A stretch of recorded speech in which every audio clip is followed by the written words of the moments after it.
Assalamualaikum, apa khabar semua? Alhamdulillah.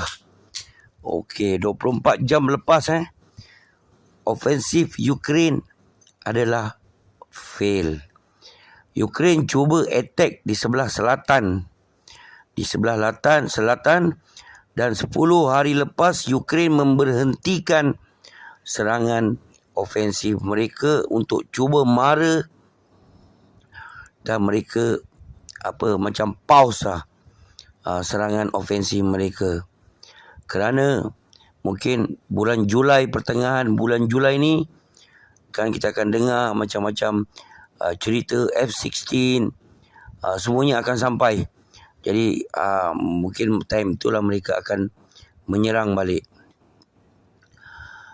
Dan mungkin mereka menunggu senjata yang dijanjikan US pada mereka. Dan Rusia berkata yang Iskandar misail telah membunuh 30 askar Ukraine di Kherson, Bakhmut dan Orekov. Pihak di Kharkiv, Ukraine masih mencuba mendapatkan tempat-tempat yang saya sebutkan tadi. Dan Rusia Navy telah menukar cat kapal marine mereka yang camouflage supaya tidak dapat didetek oleh drone dan Storm Shadow British. Ini mereka telah menukar color dia punya marine camouflage. Begitu interesting. Saya nak cari kejap lagi macam mana color camouflage dia. Warna biru kot. Okey, dari Wall Street Journal, yang Ukraine terperanjat dengan 45 barisan Rusia yang begitu power dan kukuh. Dan apa yang info ini tidak betul adalah Ukraine tidak pernah pun mendekati 45 barisan askar Rusia. Dan West memandang rendah di depan 45 barisan askar Rusia ni ada barisan periuk api yang ditanam askar Rusia sepanjang-panjang 45 line ini. Dan West memandang rendah terhadap periuk-periuk api Rusia. Dan General Zaluzhny dah seminggu menghilang, alih-alih dia diinterview di Amerika. Dan dia berkata, General Zaluzhny berkata yang Ukraine masih tidak lagi mendapat cukup senjata yang diperlukan. Ini cakap serius lah. Memang kalau kau nak berperang dengan Rusia, kau perlukan senjata yang banyak, jet pejuang. US nak kena serius. Tak boleh main-main. Minta kereta tank bagi 45. Yang 45 tu yang rosak, 45 yang dia bagi. Macam mana ni? Kau nak perang dengan Rusia. Itu maksud General Zaluzhny. Sebab tu dia macam tak ada mood tau nak pergi berperang dengan Rusia ni. Padahal orang mengharapkan, askar Ukraine mengharapkan dia sebagai ketua dalam askar Ukraine. Tapi dia bukan, memang betul apa dia cakap, apa yang dia protes. Macam mana aku nak serang kalau aku tak cukup senjata? Tak perfect. Nak melawan Rusia punya bom yang tak berhenti, jet pejuang yang tak berhenti, ulang alik mengebom askar Ukraine yang berada di barisan hadapan. Macam mana? Jadi apa yang dicakap tu betul. Kalau kau rasa kau dah tak ada mood nak berperang lagi, kau bagi macam ni, baik kau jangan bunuh orang Ukraine. Baik kau suruh mereka membuat perjanjian damai ke apa ke.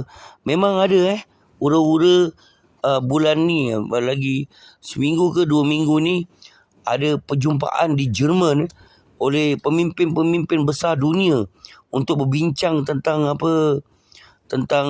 untuk pendamaian antara Ukraine dan Rusia. Kemungkinan ada di Jerman lagi 2 minggu ni. Dan ada juga Mark Milley datang ke Kiev. Mark Milley datang ke Kiev, datang secara rahsia berjumpa dengan Zelensky minggu ni tanpa bagi tahu kepada sesiapa kedatangan dia, dan dia berkata kemungkinan akan ada, memang dia pun melihat ofensif ni tak menjadi, jadi kemungkinan ada ni lah untuk cerita untuk berdamailah dengan Rusia. Dan walaupun berapa banyak sekalipun US dan NATO memberi senjata kepada Ukraine, pasti tidak lama senjata itu akan berada di Ukraine.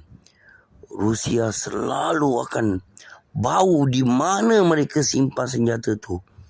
Dan selalu kita mendengar yang Rusia mengebom tempat simpanan senjata Ukraine. Dan macam mana Ukraine nak selamatkan diri?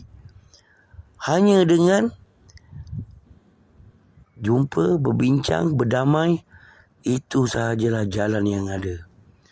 Kalau mereka sempat, saya akan hantar awak gambar yang di mana sekarang askar Rusia berada dan di mana askar Ukraine berada. Itu adalah dia punya yang tempat yang dia berperang. Kalau kita tengok 1/3 kawasan telah Rusia dapat. 1/3. Dan Rusia, lagi lama awak biarkan perang ini, makinlah Rusia akan ke hadapan sampai ke Dnieper River. Tapi kalau nak sampai kat Dnieper River, memang Rusia akan main wayang. Tunggulah lagi setahun lebih. Kerana apa?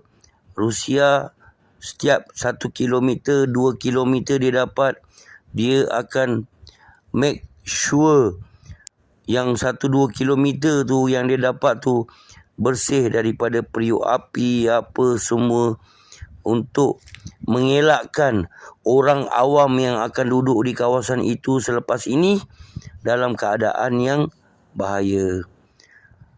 Okey, terima kasih yang mana bagi give support channel ini. InsyaAllah kita akan buat channel ini yang terbaik lah. Bukan nombor 1 dalam Malaysia, tapi wakil Malaysia dalam Asia. InsyaAllah. Assalamualaikum. Selamat mengetih. Yura.